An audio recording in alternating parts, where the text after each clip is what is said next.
So before we start, please introduce yourself to our viewers. Okay, John Ford. I'm the lead animator at Junction Point Studios. And we have Epic Mickey 2 here, and some of the new features we have two-player co-op with Mickey and Oswald. You can just plug in a second controller and you can play as Oswald, or if you're just playing a single player then as Mickey, then we have Oswald as an intelligent AI that follows you around and performs the co-op functions that you would as a second player. And we also have full voice in the game this time, so we have the characters speaking, and in some cases singing. We have a musical component, which is a lot of fun. So this is a level that we're bringing for the demo today, which is called Gulch. And in this level, we have these battery spheres. There's one of them right up here that we need to get at least one of them to get through the level.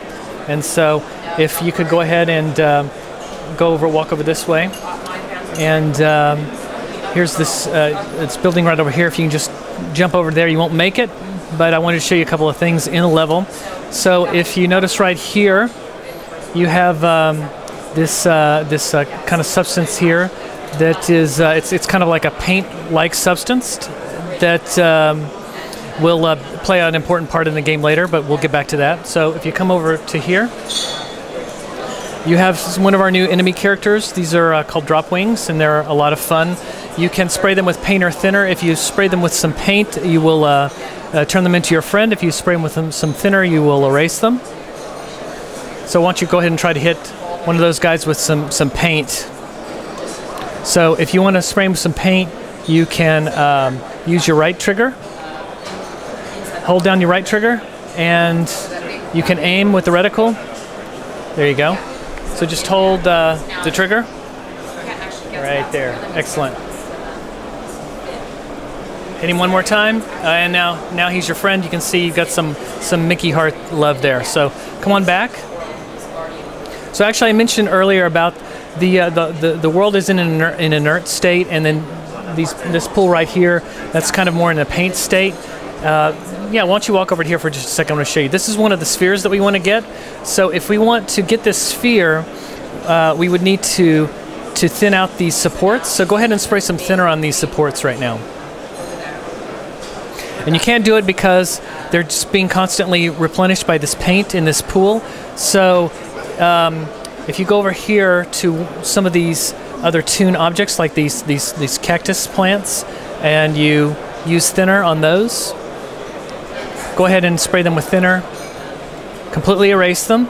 Okay, let's do a couple of more over here. There you go. Do a couple more right there. And then there's one over here. Go ahead and get that one as well.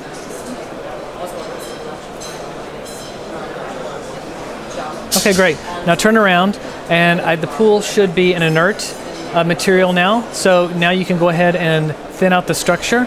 So use thinner on this toon right here. So spray this with thinner. And you need to hold it down. There you go. So that's just collapsed, and now we can get this battery sphere. And so one of the new things in Epic Mickey 2 is we have a world persistence. So your world, the state your world that you leave it in is saved. So this is a very important new feature. So anything, in this case, by thinning out the support, this is now permanently changed this environment. So if you come back to it, it'll be in this state when you come back at a later time. So go ahead and press A to pull that sphere out. You can come back down this way. Yeah, you want to come back. Great. So just come back this way. If you just hold down the A button. There you go. And walk it all the way back. Come back, and you want to put it right over here. And put it in that container. There you go. Great. Okay. So that's one battery sphere. We'll go grab one more really quick, and then we can move on through the map. So if you jump up here. Now, one of the things about Epic Mickey and Epic Mickey 2 is player choice. It's a very important part about our design philosophy, and it's all. So this will be an example of player choice. this building right here, we can paint this in or we can thin it out. And if we paint it in, the doors will open and we can get inside and we can grab a sphere out of there. If you go below and thin out the supports and the rest of the structure will collapse and the battery will you'll be able to get to it in that way. But doing so will expose an area that wouldn't otherwise be exposed to you if you had painted it all in. So it just little differences in how you can accomplish things. You don't have to do them one way. There's multiple solutions. And the really cool thing about multiple solutions, how we have that in our game, is that it impacts the story. It impacts how the level will play out for you later on. So go ahead and paint this in. And you'll need to go ahead and paint up high as well. There you go. And over here.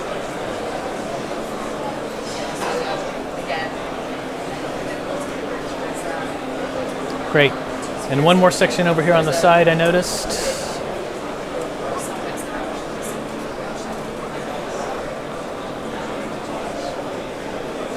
Great. Okay, so the doors have opened and now we can go and grab that sphere.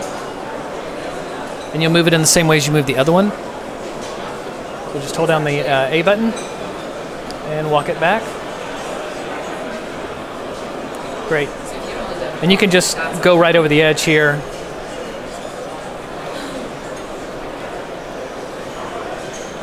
And you'll just have to find it. We have a great physics component in our game, so that ball's just rolling around. If you can just grab that. There you go. If you just hold the A button when you get close to it, or just stop for just a second. And hold it, and there you go. Sorry.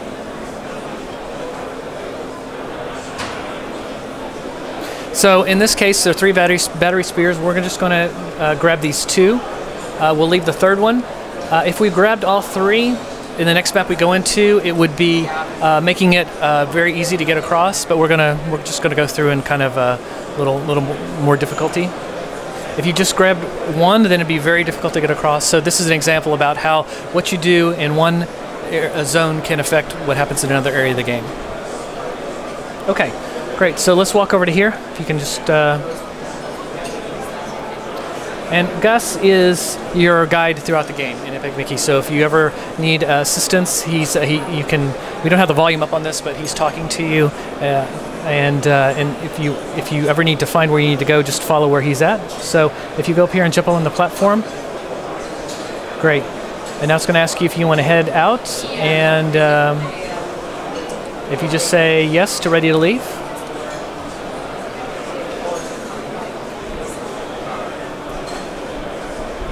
Okay, so you were just talking about physics, and physics also sometimes at least require a lot of hardware and good hardware. Yes. And a lot of power.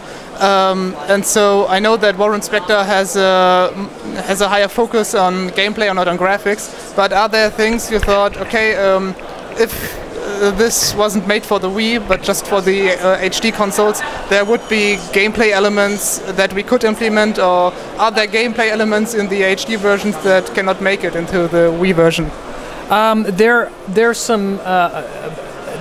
is some additional content that we have included in the HD, but you'll just have to play the game and find out what that is, so that'll be part of the fun.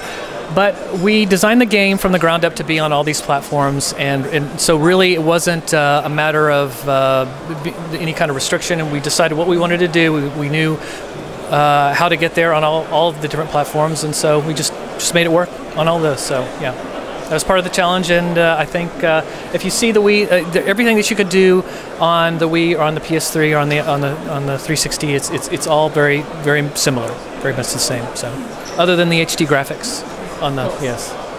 Okay, so this is one of our new enemies. This is called a Blotworks Rocker. This is a really cool new enemy. He's mechanical, but there's a little guy inside of it who's controlling it. So the first thing we need to do to get this guy is we need to kind of get him out of his shell. So Mickey, if you go over to him when he's facing you, now you want to spin. If you hit your blue button there, As soon as he's facing you, and then you spin, you'll knock his shell off, a little part of his shell off, and then we can expose him.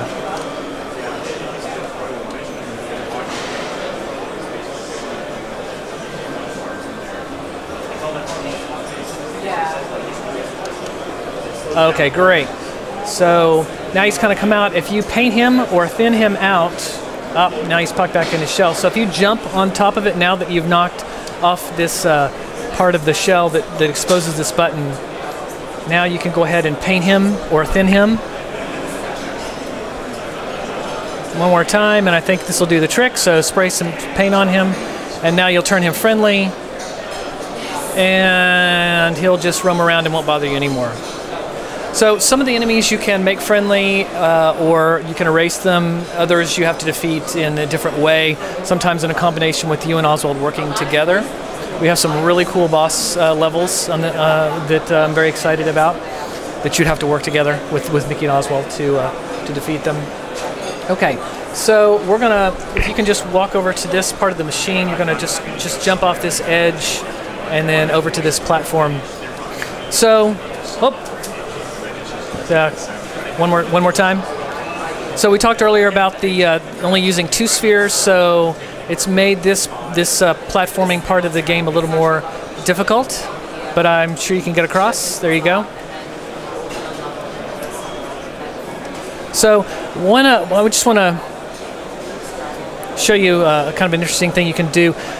If you are playing 2-player with Oswald, or even if you're playing single player, at any time, if you can just press your red button on your controller, you can hold over and hit that button again, and you can throw him up, and now double jump, and then you can grab onto him and you can glide around.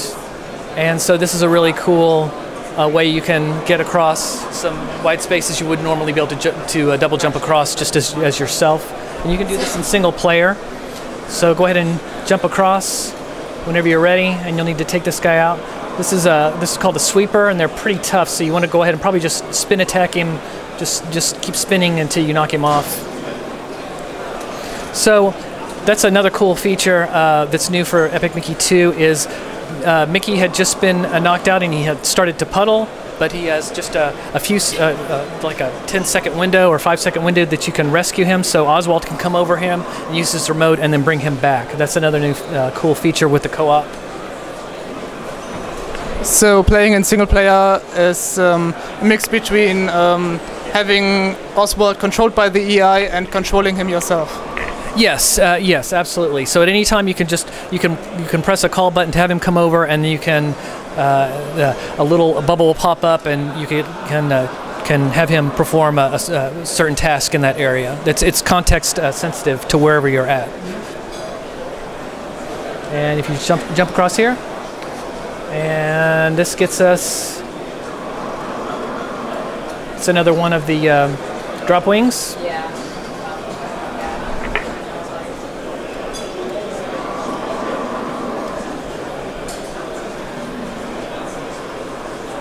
You jump across here, and this will take us out to the end of the level.